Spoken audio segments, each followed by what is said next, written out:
Hello বন্ধুরা, welcome to my channel. আবারও কিন্তু নতুন একটি ব্লগ ভিডিও নিয়ে আপনাদের সামনে চলে এসেছি। আশা করি আপনারা সকলে ভালো আছেন, সুস্থ আছেন। আমাদের এখানে বসন্ত উৎসব উপলক্ষে 2-3 দিন অনুষ্ঠান আছে, নাম সংকীর্তন হলো, কিন্তু প্রচুর পরিমাণে বৃষ্টির জন্য আপনাদের শেয়ার করতে পারিনি। আজ কীর্তন গান আছে, ভাবলাম আপনাদের সঙ্গে শেয়ার করি। আর আমাদের গ্রামের সকল মানুষ কিন্তু কীর্তন গান শুনতে চলে এসেছে। আজ পুরো ভিডিওটা প্রথম থেকে শেষ পর্যন্ত স্কিপ না করে দেখতে থাকুন, আশা করি আপনাদের খুব ভালো লাগবে। কীর্তন গান কিন্তু শুরু হয়ে গেছে, আর লাইটের জন্য ঠিকঠাক কিন্তু ভিডিও করা যাচ্ছে না।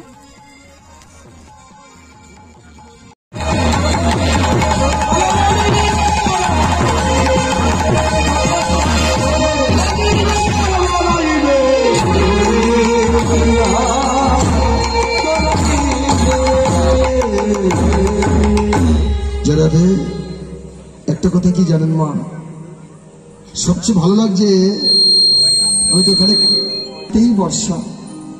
ওমা, এটাই ঠিক বুঝেছেন,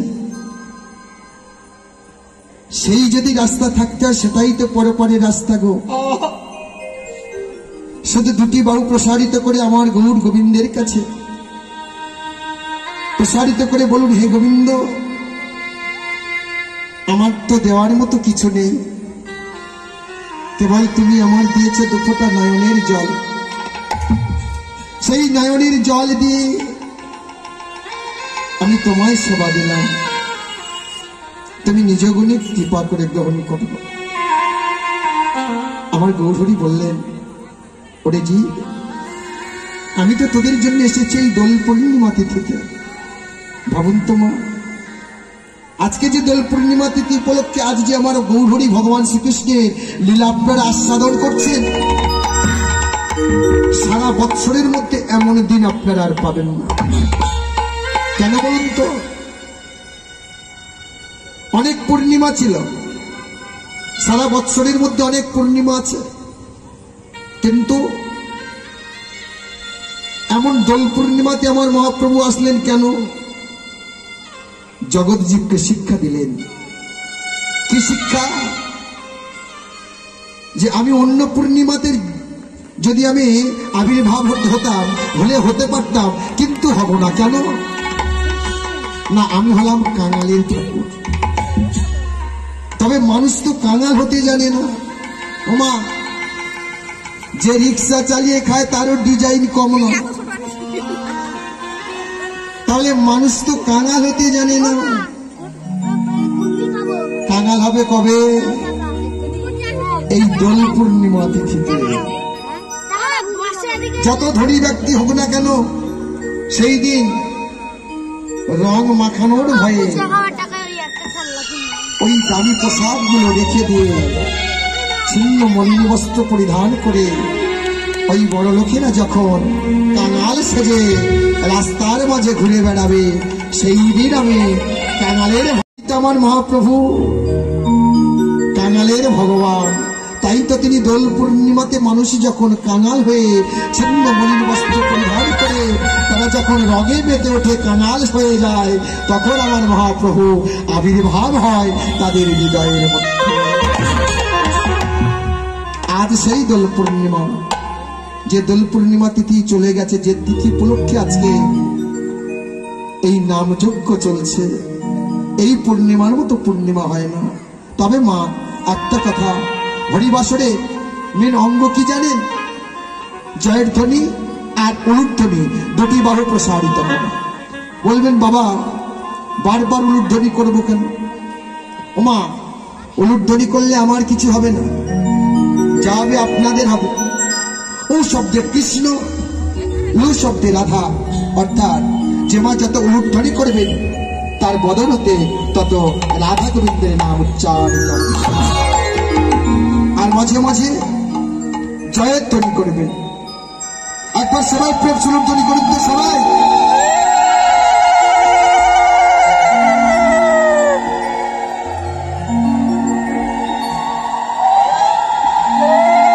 খুব সুন্দর, খুব সুন্দর।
জয়ধ্বনিটা সৃষ্টি হলো কোথা দিয়ে?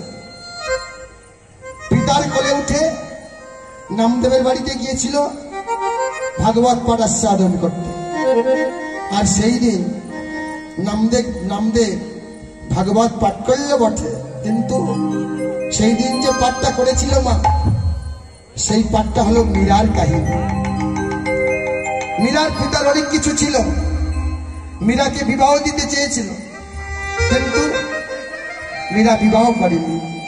কেন না, মীরা একটাই কথা বলেছিল, মালা যদি দিতে হয় অন্য কারোর গলায় নয়, মালা যদি দিতে হয় একমাত্র আমার গোলকপতি শ্রী গোবিন্দের গলায় মালা দেব, অন্য কারোর গলায় মালা দেব। এই যে পাঠের কথাটা শ্রবণ করে ওই 5 বছরের শিশুকন্যা জয়া, হরিজয় ফ্যামিলির মেয়ে, তার হৃদয়ের মধ্যে ওই কথাটা প্রবেশ করেছে, বিঁধে গেছে। মনে মনে চিন্তা করলো এই 5 বছরের শিশু বালিকা, ঠিক কথা, মালা যদি দিতে হয় আমিও জীবনে কোনোদিন সংসার করব না, মালা যদি দিতে হয় অন্য কারোর গলে মালা দেব না, মালা যদি দিতে হয় জগৎপতির গলায় মালা দেব। তাই কি করলেন, যখন নিশি প্রভাত হয়ে গেল, জয়ার পিতা জয়াকে বলছে, জয়া বাড়িতে যাবি না? ওই 5 বছরের শিশু কন্যা বললেন, না পিতা, আমি বাড়িতে যাব না। কেন রে জয়া? আমি গুরুচরণ আশ্রয় করতে চাই, গুরুচরণ আশ্রয় করতে চাই, আমি যাব না, আমি গৃহে ফিরে যাব না। ওই ছোট্ট 5 বছরের জয়াকে গুরু নামদেবের চরণে রেখে দিলেন। গুরুদেব, আমার একমাত্র 5 বছরের শিশু কন্যা জয়াকে তোমার কাছে রেখে দিয়ে গেলাম। ওই 5 বছরের মেয়েকে নামদেব জিজ্ঞাসা করছে, হ্যাঁ রে, এই জয়া তুই বাসন মাজতে পারিস? হ্যাঁ গুরুজি, একটু একটু জানি। এই বাসন পরিষ্কার করতে পারিস? হ্যাঁ গুরুজি, একটুখানি জানি। ডাল ভাঙতে পারিস? হ্যাঁ। তুই যাতাতে, তুই যে আমার সেবা করবি, যাতাতে ডাল ভাঙতে পারিস? ওমা, যাতা দেখেছেন তো, যে ডাল ভাঙে যে যাতা? বৈষ্ণব কবি বললেন, ওরে আমাদের এই সংসারের যাতাটা মন করে ঘুরছে, কাঠি রূপে আমার গোবিন্দ দাঁড়িয়ে আছে, একবার যদি তার চরণ দুখানি শক্ত করে ধরতে পারো, জগতের সবই কিছু ভেঙে যাবে, কিন্তু তুমি ভাঙবে না। তাই তো সেই জয়া কি করছে গোমা? সেই জয়া গুরুজির বস্ত্রগুলো নিয়ে ছুটতে ছুটতে চলেছে যমুনার তটদেশে। যমুনার তটদেশে গিয়ে মনে মনে চিন্তা করছে, তাই তো আজকে যে অনেক বিলম্ব হয়ে গেল। আমার সেই দিনটা ছিল একাদশী উপবাস, ওই ছোট্ট মেয়ে একাদশী উপবাস করেছি, তো একটু ঘুমটা ভাঙতে লেট হয়ে গেছে। তাই মনে মনে চিন্তা করছে, আমি এতগুলো বাসন পরিষ্কার করব কখন, গুরুজির সেবা দেবো কখন, যাতাতে ডাল ভাঙবো কখন। ওই বাসনগুলো নিয়ে ছুটতে ছুটতে চলেছে যমুনা তটদেশে। ওই 5 বছরের শিশু যখন বাসনগুলো পরিষ্কার করছে, আমার ভগবান আর সইতে পারল না, যোগমায়াকে ডাকলো। ये जोग माया चरणे तुम्हार प्रणाम जना चरणे।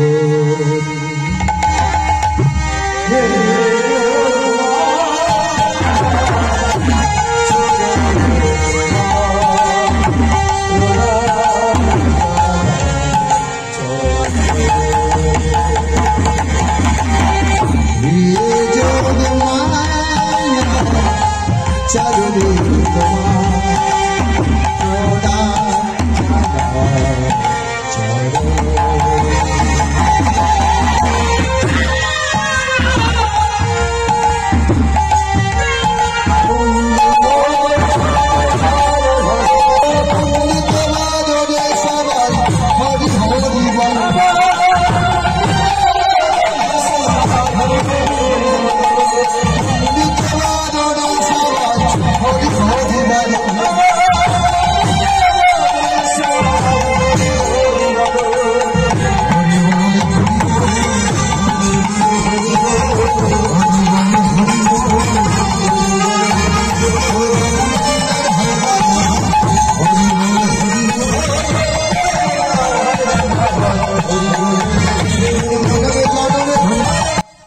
আপনারা দেখতেই পাচ্ছেন কীর্তন গান শোনার জন্য কিন্তু প্রচুর মানুষ হয়েছে।